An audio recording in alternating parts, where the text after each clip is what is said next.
Maggie always felt intrigued by her husband's past. Despite them being together for their entire lives, there were still things she didn't know. When they moved into their house, he asked to have an office to himself, which Maggie complied with. He then went on to say she couldn't enter it, something she simply accepted. After her husband's death last month, she finally decided to take a look around his office. Since she found a safe, which changed her perspective of her late husband forever. Maggie quietly walked into the room after her husband passed away, carefully scanning her eyes across the room that had piqued her curiosity all these years. She finally had the nerve to open this locked door and see what her husband had been hiding from her. She didn't know what to feel when her eyes finally looked over the room. This is not what she expected.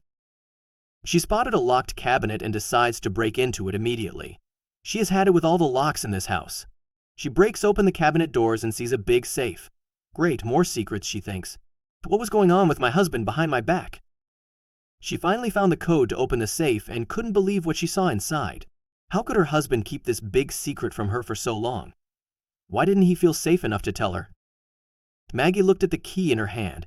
It was a beautiful key with an intricate pattern on it. She had never held it in her hand before. It felt heavy in her hands. Her husband, Peter, kept this key on him at all times. He even slept with it around his neck. Maggie had always wondered about his secret room, and now she could finally unlock it. It scared her a little. This was something her husband was very secretive about. Maybe he had a good reason for it, and she could make a big mistake by opening this door. So she decided to wait until after the funeral.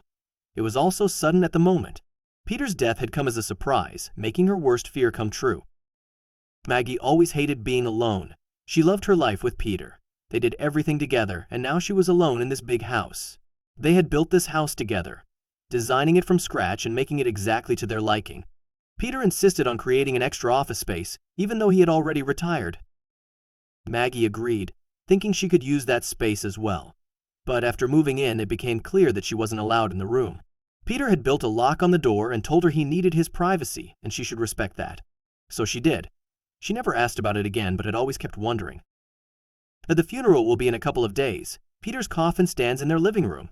She sits next to him daily and questions if she can ever fully say goodbye to her husband. They have one daughter together, Eva. She lives abroad and will arrive tomorrow. Maggie asked Eva to stay with her until after the funeral so she wouldn't be alone. Eva hugged her mother. They haven't seen each other in more than a year. She tells her mother how sorry she is and that she should have visited more. Maggie agrees she should have visited more, but she doesn't say that. Instead, she tells Eva it's okay, she doesn't have to worry, and we're all busy sometimes. But she didn't believe her own words. As they walk through the house, they pass the locked door. Eva asks her mother if she has the key, but she lies to Eva. No, darling.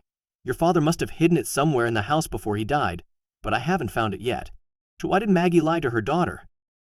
The funeral is today, and Maggie is getting dressed. She spots her daughter crouched by the locked door as she walks downstairs. She is trying to pick the lock. Don't bother, darling, she says. That lock won't budge. Eva sighed. She almost gave up until she noticed something around her mother's neck. Could that be? She asked her mother again if she had found the key to the locked room, but she told her no. This time Eva knew she had lied, but why? What was in that room? She wanted to know desperately, but Eva didn't think she had enough time. Her flight was tomorrow, and she didn't want to confront her mother at this delicate time. The funeral was beautiful, and Maggie was sad it was over. Her husband's coffin was buried, and the only thing she had left of her husband was this mysterious room. She caught herself feeling angry towards her late husband. It wasn't his fault he died suddenly, unable to say goodbye or write her a note. She wanted to open the room and get it over with, but couldn't. She didn't want to change how she remembered her husband. So even though her daughter was just as curious as her, she decided to wait. She had waited all these years for this moment, so she could wait a little longer. A month goes by, and Maggie thinks less and less about that room. But one day she feels lonely and starts searching for something to connect her to her late husband. An old photo she hasn't seen in a long time, or a book he had read a few years ago, maybe? Something that would spark up an old memory. As Maggie searches the house, she walks past the room. She had left the key in her bedside drawer but had a sudden urge to put it around her neck. Something was still drawing her to the room. She couldn't quite figure out what it was. She went upstairs and looked in her drawer, but it wasn't there. Did she misplace it? She was sure she had left it there. There were all sorts of thoughts going through her head. Did someone sneak into her room and take the key? A slight panic shot through her body. What if Eva found the key and took it with her? She would never be able to break the door open on her own. She needed that key. Maggie knew she had to do something to find the go. She couldn't let it go. She had to do this on her own. She misplaced it herself, and she can't rely on her daughter all the time. She looked behind the drawer and saw something shiny. This should be the key, but she could not quite make it out. The drawer was too heavy to move. She needed a lever to help her out. The drawer slid from the wall, and she saw the key lying on the floor. How did it fall behind there? Maggie knew for sure it wasn't her own doing. Maggie started hearing rumbling noises. She couldn't place where they came from, but she knew they came from inside the house. She did not know whether she needed to hide or to go towards the rumbling noises. It made her even more curious about the locked room. Was there someone inside the room looking for something? Maybe it is finally time for her to open the door and see what's inside. She finds all the courage she has and walks to the door. She stands before the door and puts the key in the lock. Her heart is pumping in her chest and her hands are sweaty. She will finally see what is in this room. There must be something in there, she knew it. And then she turns the key. She pushes the door open. She doesn't move. She did not know how to react to what she sees. She had never been in this part of the house before. She stands at the door opening and looks into the room, but she never expected to see this. 5 minutes went by, and she finally took a step forward into the room. She couldn't believe her eyes. She can't help but feel relieved. It looks like an ordinary room. But Maggie knew that there had to be something else hidden in this room. She sees a desk, a beautiful bookshelf with books she didn't even know they had, and a lounge chair in the corner. The curtains were closed, so she opened them to get a better look at the room. This is when the light revealed something more.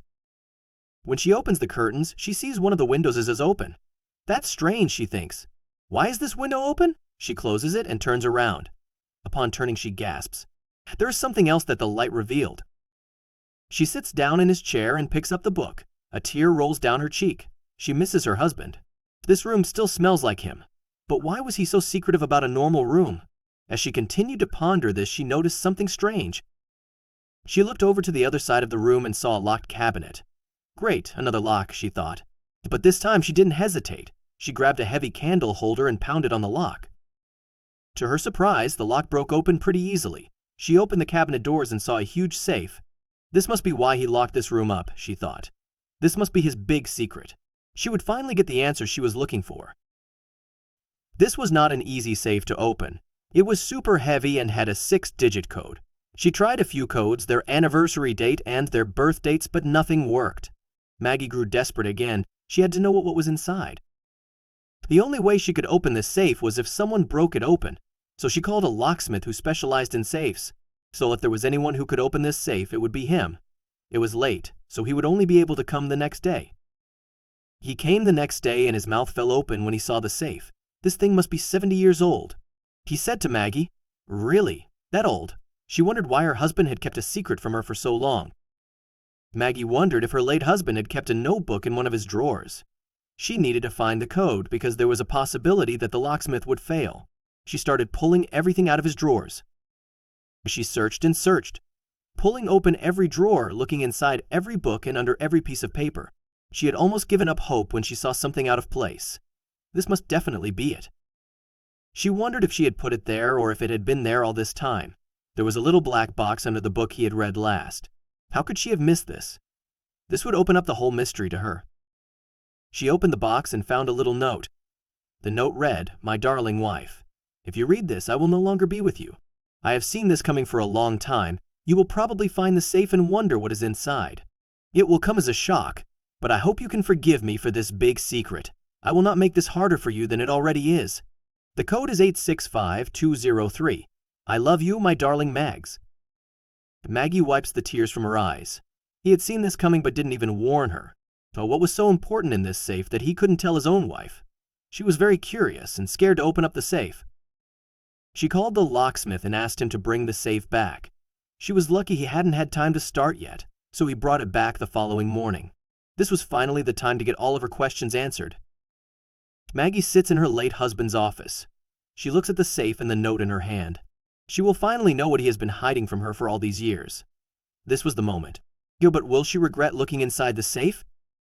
She tries the code and hears a click. She twists the knob and the door starts to open. It was a heavy door and it creaked as it moved. Her heart was racing in her chest. There was something in the safe. She grew very nervous now. She opens the door and sees a black binder. It was full of loose papers. She didn't realize what she was looking at first, but then it started to sink in. Maggie gasps. This is not what she expected at all. How could this be? Her husband had always been secretive about his past. She had forgotten about this because she had stopped asking him. She never really knew where he came from or even met his family. He always told her he had lost his family in a horrible house fire. But this turned out to be a lie. She saw a lot of different family photos and letters from family members. He had been in contact with them for years, but why did he lie about it? Then she spots a little yellow paper. It was Peter's birth certificate, but it didn't look like an American birth certificate. She suddenly realized what it was. Peter wasn't an American-born man. He had left his family behind and immigrated to America. Maggie was mad that he didn't feel safe enough to tell her, but she could forgive her husband because she loved him too much.